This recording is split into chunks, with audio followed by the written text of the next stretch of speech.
안녕하세요. 급여 제공 지침 교육 중 오늘은 종사자 윤리 지침 교육에 대해서 알아보겠습니다. 목차로는 첫 번째 윤리 지침이란 무엇인가? 두 번째, 장교양 기관에서의 직원의 기본 윤리. 세 번째, 급여 제공자로서 수급자에 대한 윤리.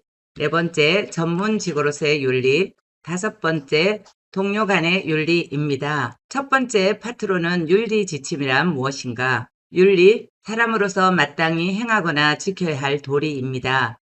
도덕, 사회 구성원들이 양심, 사회적 여론, 관습 따위에 비추어 스스로 마땅히 지켜야 할 행동 준칙이나 규범의 총체입니다. 지침이란 생활이나 행동의 지도적 방법이나 방향을 인도하는 준칙입니다. 종사자 윤리 지침이란 종사자의 윤리적 행동 규범을 말합니다. 노인복지시설에서 모든 급여 제공 직원의 기본적 권리를 보장하며 급여를 제공하는 종사자가 전문직으로서 윤리적 가치에 기반한 서비스를 제공하여 서비스 향상을 도모함을 원칙으로 합니다. 두 번째 파트, 직원으로의 기본 윤리 6가지 항목이 있습니다. 첫 번째, 자부심입니다. 전문가로서 품위나 자질을 유지하고 자신이 맡고 있는 업무에 자부심을 가지며 책임감을 가지고 업무를 수행하여야겠죠. 두 번째, 평등입니다. 어르신의 종교, 인종, 성, 연령, 국적, 결혼 상태, 취향, 경제적 지위, 정치적 신념, 정신, 신체적 장애, 개인적 선호, 특징, 조건, 지위를 이유로 차별 대우를 하지 않습니다. 세 번째, 성실과 공정입니다. 전문가로서 성실하고 공정하게 업무를 수행합니다. 이 과정에서 어떠한 부당한 압력에도 타협하지 않습니다. 네 번째, 복지입니다. 사회정의 실현과 어르신의 복지 정진에 헌신하며 이를 위한 환경 조성을 국가와 사회에 요구한다. 다섯 번째, 공익입니다. 자신의 이익을 위해 전문가로서 가치와 권위를 이용해서는 안 된다. 여섯 번째, 정의입니다. 업무와 관련하여 정당하지 않은 방법으로 경제적 이득을 취해서는 안 됩니다. 세 번째 파트로는 수급자에 대한 윤리 11가지 항목이 있습니다. 가장 많은 항목이 있습니다. 첫 번째, 권익입니다. 어르신의 권위 공헌을 최우선의 가치로 삼고 행동합니다. 두 번째, 존엄성입니다. 어르신에 대한 인간으로서의 존엄성을 존중하며 전문적인 기술과 능력을 발휘합니다. 세 번째, 자기 결정권입니다. 어르신의 자기 결정권을 최대한 행사할 수 있도록 도와야 하며 그 이익을 대변합니다. 네 번째, 보호 비밀입니다. 어르신의 사생활을 존중하고 보호하며 직무 수행 과정에서 얻은 정보에 대해 철저하게 비밀을 유지합니다. 다섯 번째, 알 권리입니다. 어르신이 받는 서비스의 범위와 내용에 대해서 정확하고 충분한 정보를 제공함으로써 알 권리를 인정하고 존중해야 합니다. 여섯 번째, 의사 존중입니다.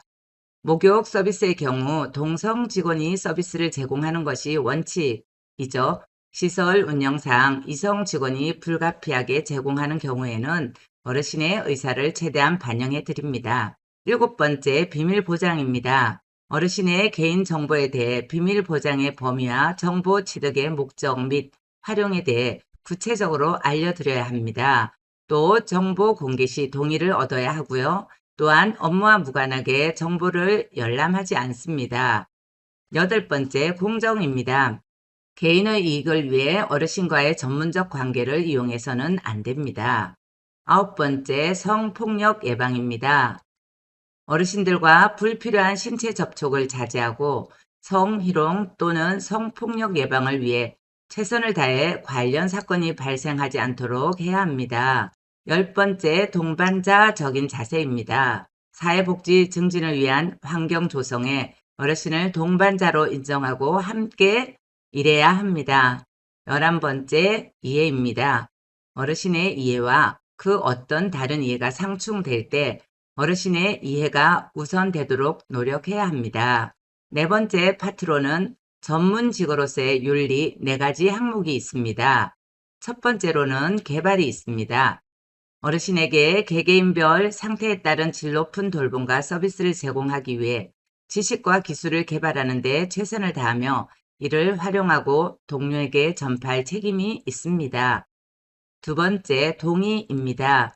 어르신의 권리를 보장하고 존엄성을 침해하지 않기 위해 서비스 제공 시 어르신의 동의를 받아야 한다. 세 번째, 비밀 보장과 보호입니다. 직무 수행 중에 얻은 어르신의 개인정보는 비밀 보장의 원칙에 따라 소중히 다뤄져야 하고 이 과정에서 어르신은 신체적, 정신적 고통과 위험 요인으로부터 보호되어야 한다. 네 번째, 교육입니다. 기관 내외에서 실시하는 서비스 제공을 위한 교육에 적극적으로 참여해야 하며 또한 이를 이유로 서비스 제공을 소홀히 해서는 안 됩니다. 다섯 번째 파트, 동료 간의 윤리 5가지 항목이 있습니다. 첫 번째, 존중과 신뢰입니다.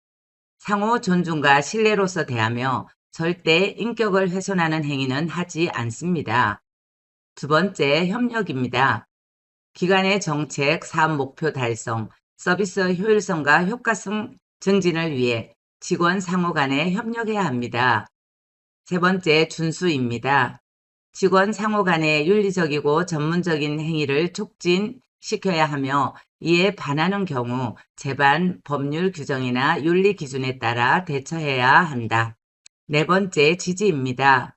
상급 직원은 하급 직원의 전문적인 업무 수행을 도와야 합니다. 다섯 번째, 존중입니다.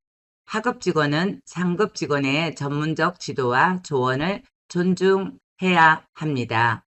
이상으로 5가지 파트에 대해서 종사자 윤리 지침 교육을 해드렸습니다. 수고하셨습니다.